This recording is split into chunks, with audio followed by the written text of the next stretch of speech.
Hi, my name is Becky Shipe, and this is my genre share for traditional literature. This book, as you can tell, is Before Midnight.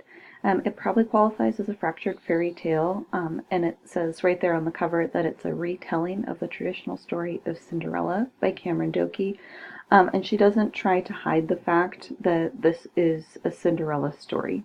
Some reimaginings of classic fairy tales try to only use the original story as a skeleton and really make it their own. This story is really obviously, blatantly Cinderella story. First of all, our main character's name is La Cendrillon, which is a French word. It does take place in France, I believe. Her father is, he lost her mother when Cendrillon was an infant. I think she died in childbirth, but I can't remember exactly. And her father is absolutely brokenhearted, of course. So he leaves Cendrillon with the servants and rides off on a horse to serve the royal family and sort of compartmentalize. Not very long, excuse me, not very long after she's born, her father rides back to the house with another infant, and he won't tell the servants anything about who this boy is or where he came from, and immediately rides off again. The boy is named Raoul, and he is raised by the servants right alongside Cendrillon. Years later, a woman shows up with her two daughters.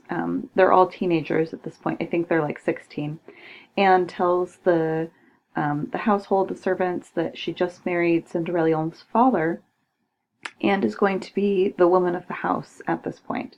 But her new husband did not tell this new woman that he has a daughter, that Cendrillon even exists.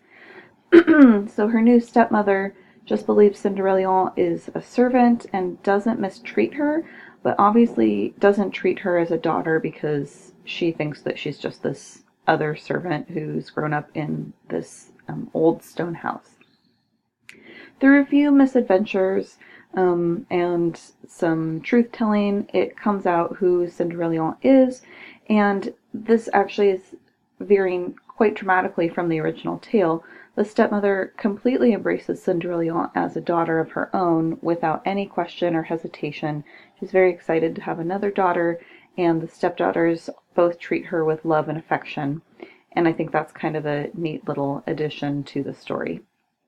Eventually, of course, there's a ball, and all of the ladies of the land are invited, and all four, the mother, Cendrillon, and the two stepdaughters, are invited. They go to the ball all together, and Raoul goes along as a footman for their coach for the four ladies.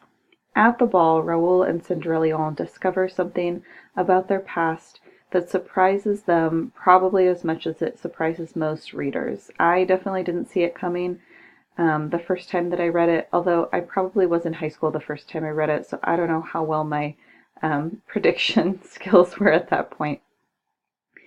So this story not only has romantic love in the story, of course, with the prince and the Cinderella and the whole 9 yards with that, there's also a very specific longing for a complete and satisfying fatherly relationship woven throughout this story. Raoul longs to figure out who his family is and wants a father figure, and of course Cendrillon wants this father that she has heard about, and the servants speak of as if he was a really good master of the house, but she really longs for that father-daughter love.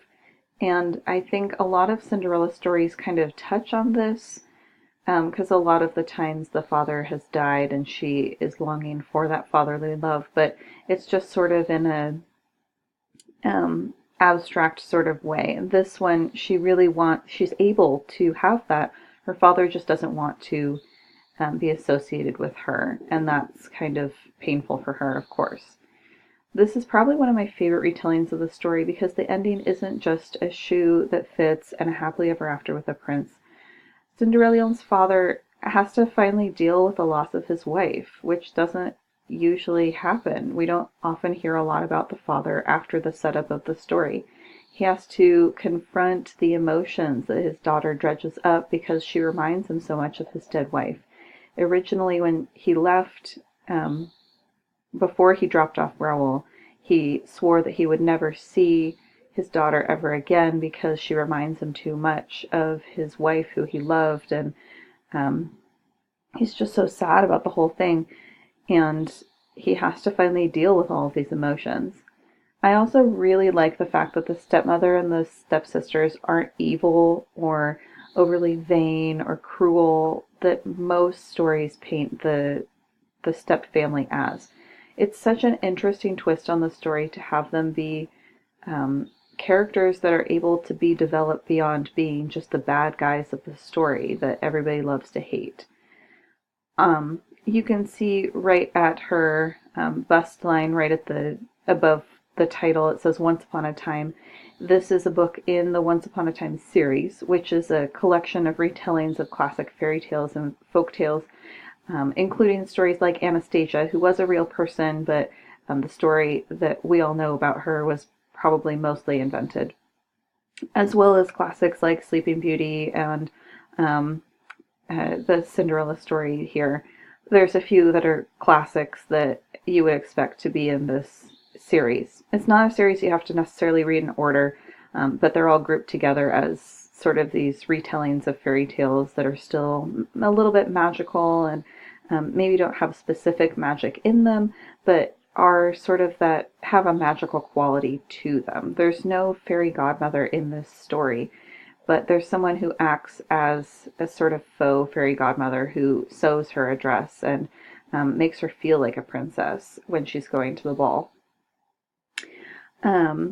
Cameron Doke writes a lot of the stories in this series, and I think and I really enjoy her writing style, and I think it's because her writing style just lends itself so well to fairy tales and magical stories. It's light and breezy, but has this sort of other quality that just is so cute and lovely.